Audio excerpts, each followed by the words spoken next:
आप डैंड्रफ या सर की खुश्की की वजह से परेशान हैं तो ये वीडियो आप लोगों के लिए, क्योंकि इस वीडियो में मैं बताने लगा हूं कि सर की खुश्की होती किस वजह से है और आप इससे छुटकारा कैसे हासिल कर सकते हैं। सबसे पहले तो ये जानना जरूरी है कि ये डैंड्रफ होता क्या है। देखिए, डैंड्रफ जो है वो आपकी अपनी ही जिल्द के खुलिये होते हैं जो मर चुके होते हैं। इंसान की जिल्द की ऊपर वाली लेयर कंटिन्यूअसली टूटती रहती है और वो नीचे से रिप्लेस होती रहती है। नई लेयर आती है, नीचे से उसको रिप्लेस कर देती है और ऊपर वाली लेयर शेड ऑफ हो जाती है। अब कुछ लोगों में सोजिश की वजह से ये ऊपर वाली लेयर ज्यादा जल्दी रिप्लेस हो जाती है, ज्यादा जल्दी मर जाती है, और जब ये ज्यादा जल्दी मरती है तो वो खुलिये आपस में जमा होकर सफेद सफेद पैचेस बना देते हैं जिसको डैंड्रफ कहते हैं। अब हमने उस सोजिश को कम करना है। अगर हम सोजिश को कम कर सकेंगे तो डैंड्रफ ऑटोमेटिकली खत्म हो जाएगा। सोजिश को कम करने के लिए सोजिश की वजह जानना जरूरी है। अब इस सोजिश की सबसे बड़ी वजह मेलासीजिया जरासीम है। ये मेलासीजिया फंगस है, एक यीस्ट है जो हर किसी के सर में मौजूद होता है, लेकिन कुछ लोगों में ये सोजिश करता है, कुछ में नहीं करता। अब जब भी ये सोजिश करता है तो जिल्द के खुलिये जल्दी मर जाते हैं, और जब वो जल्दी मरते हैं तो वो इकट्ठे होकर फ्लेक्स बना देते हैं, सफेद रंग के पैचेस बन जाते हैं जिसको हम डैंड्रफ कहते हैं। अब अगर हमने डैंड्रफ से छुटकारा हासिल करना है तो हमें इस मेलासीजिया को कंट्रोल करना है, इस जरासीम को कंट्रोल करना है जो सोजिश कर रहा है। इसको खत्म करने के लिए क्या किया जा सकता है? देखें, ये है फंगस, और फंगस को खत्म करने के लिए क्या इस्तेमाल करेंगे आप? एंटी फंगल शैम्पू इस्तेमाल करेंगे। कीटोकोनाजोल एक केमिकल है, एंटी फंगल एजेंट है, जो जिस शैम्पू के अंदर होगा वो एंटी फंगल शैम्पू होगा, और उस शैम्पू के इस्तेमाल से ये जरासीम खत्म हो जाएंगे, कम हो जाएंगे और आपकी डैंड्रफ से जान छूट जाएगी। तो सबसे पहले नंबर पे एंटी फंगल शैम्पूज है। एंटी फंगल शैम्पूज इस्तेमाल करेंगे तो डैंड्रफ से आपका छुटकारा मुमकिन है। ये बाकी जितने भी मार्केट के अंदर शैम्पूज आते हैं वो इतने इफेक्टिव नहीं होते जितना एक प्रॉपर एंटी फंगल एजेंट या एंटी फंगल शैम्पू, कोनाज के नाम से आता है, और भी बहुत सारे नाम होंगे।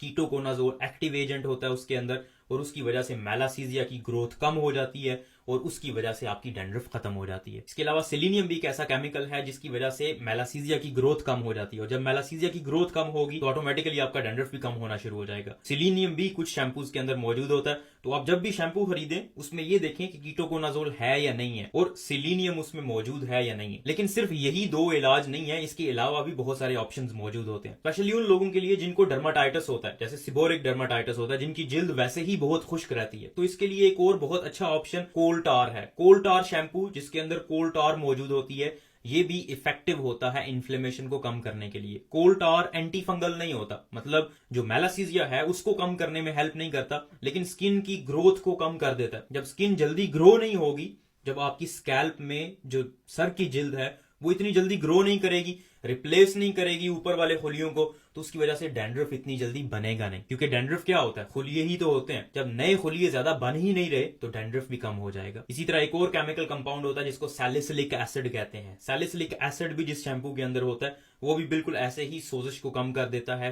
स्किन की ग्रोथ को थोड़ा सा कम कर देता है, और उसकी वजह से आपका डैंड्रफ सेटल हो जाता है। इसके अलावा विटामिन डी की कमी की वजह से भी डैंड्रफ हो जाता है। जिन लोगों में विटामिन डी की कमी होती है उनमें डैंड्रफ ज्यादा होता है। अब इसका हल क्या है? सबसे पहले तो आपको पता होना चाहिए कि आप में विटामिन डी की कमी है भी या नहीं। तो उसके लिए टेस्ट होता है, विटामिन डी चेक होता है। विटामिन डी अगर पूरा है वेल एंड गुड, अगर नहीं पूरा तो आप उसके सप्लीमेंट्स ले सकते हैं। दूसरा तरीका यह है कि आप धूप में ज्यादा एक्सपोज हों। जितना ज्यादा आप धूप में एक्सपोज होते हैं ये मेलासीजिया उतना ही कम ग्रो करता है, और जितना कम ग्रो करेगा उतनी ही डैंड्रफ आपकी कम होगी। सनलाइट का भी एक लिंक है, जितना ज्यादा एक्सपोजर होगा आपका सनलाइट के साथ उतना ही डैंड्रफ कम होगा। लेकिन सनबर्न से बचने की बहुत ज्यादा जरूरत है, इसलिए हमेशा सनस्क्रीन लगा के धूप में जाना चाहिए। टॉप टिप आप लोगों के लिए है कि आप कोई भी शैम्पू इस्तेमाल कर रहे हैं, चाहे वो एंटी फंगल है या कोल टार है या सैलिसिलिक एसिड वाला शैम्पू है, उसको अच्छे तरीके से लगाएं और 2 से 5 मिनट के लिए उसको अपने सर पे लगाए रखें और फिर उसको वॉश कर दें। और कोशिश करें जब तक आपका डैंड्रफ है तब तक रेगुलर इस्तेमाल करें, और जब डैंड्रफ खत्म हो जाए या कम हो जाए फिर उसका अल्टरनेट डेज पे इस्तेमाल करना शुरू कर दें। एक दिन रेगुलर शैम्पू इस्तेमाल किया और एक दिन दवाई वाला शैम्पू इस्तेमाल किया, और फिर उसके बाद आप हफ्ते में एक दफा या 2 हफ्तों में एक दफा इस्तेमाल करें। इससे होगा ये कि ये जो मेलासीजिया है ये इतना ज्यादा अडेप्ट नहीं होगा उन शैम्पू से, और फिर आपको डैंड्रफ बार बार नहीं होगा। एक मिसकॉन्सेप्शन ये है कि जिन लोगों को डैंड्रफ होता है वो शायद सफाई का ख्याल नहीं रखते। ये बिल्कुल गलत बात है, क्योंकि जिन लोगों को डैंड्रफ होता है वो ज्यादा कॉशियस होते हैं, वो ज्यादा अपनी सफाई का ख्याल रख रहे होते हैं, वो रोजाना नहा रहे होते हैं कि डैंड्रफ से बस जान छूट जाए, क्योंकि ये नजर आता है और एम्बैरेसमेंट होती है। उम्मीद है आपको ये वीडियो पसंद आई होगी। इस वीडियो को लाइक करें, इस चैनल को सब्सक्राइब करें ताकि इस तरह की मजीद इन्फॉर्मेटिव वीडियोस हम आप तक पहुंचाते रहें।